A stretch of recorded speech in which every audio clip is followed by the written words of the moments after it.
My name's Kresky, and I'm 46 years old at this point. I'm an artist as well, and I've been making art my whole life since I was a kid. And I've shown my work in New York, San Francisco, LA, Santa Barbara, Key West. I can't even remember, just a bunch of different weird places. I've went through a lot of different phases with my artwork. I wouldn't necessarily say I do a certain thing. I'm recognized for my paintings. Did a lot of political art early on in my 20s, early 30s, and then I switched over into this tribal kind of design thing, and right now I'm just doing a lot of nature paintings, painting animals and birds, and doing a lot of work with animal tracks. I want to stay like so safe. Started animal tracking about 10 years ago. Got hooked up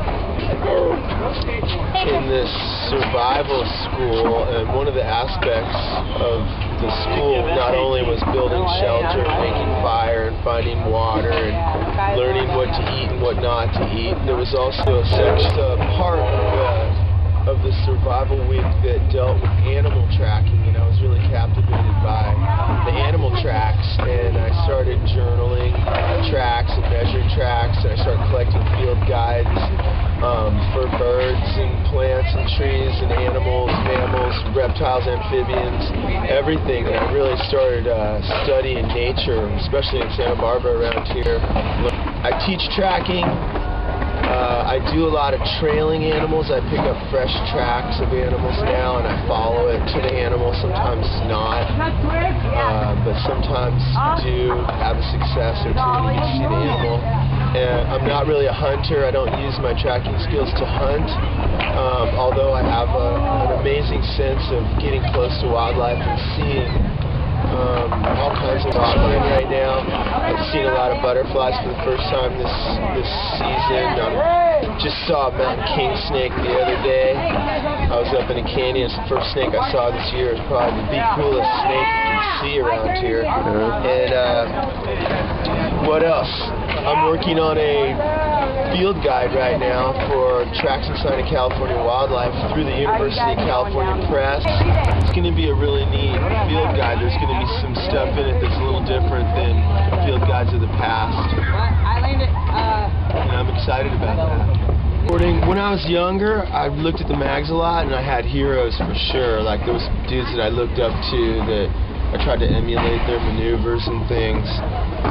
But right now, a lot of my heroes in skating are just the guys that are my age that are still carrying the torch, really. And you know, all these kids are my heroes too. You know, I see them popping all these crazy tricks and stuff and landing really smooth. And heroes in general, well, lately I've been thinking about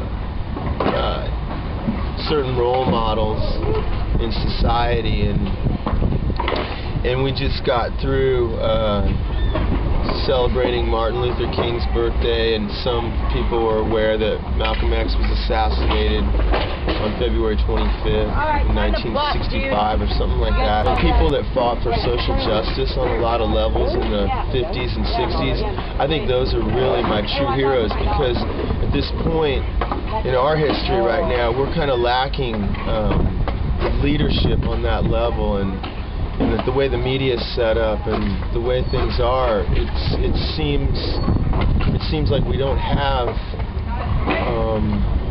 true grassroots leaders like we did. It's a lean time for heroes. How did I become politicized as a young artist, as a young man? I think it had to do with coming out to the University of California at Santa Barbara. When in the mid-'80s, I was part of a bunch of protest movements, divestment from South Africa, and it was when Take Back the Night was just starting. There was women's marches and things, and I remember being a part of a lot of different protests, and what culminated for me was going out to Nevada, to Mercury, Nevada, and being arrested with a bunch of elected officials from all over the country. And I really identified. Me and my neighbor was like making all this shit, throwing paint everywhere, getting it all fucked up, put some shit We're all behind that canvas of the refrigerator, but yeah, that's what I did. I made my refrigerator this crate, and on the crate I put the cardboard. We did this painting right on this. It was like framed up in wood. You're like, and then I unplugged it.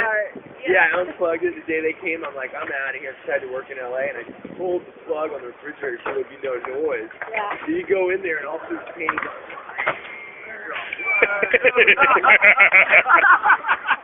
Have you ever heard of an artist named Jonathan Kresky?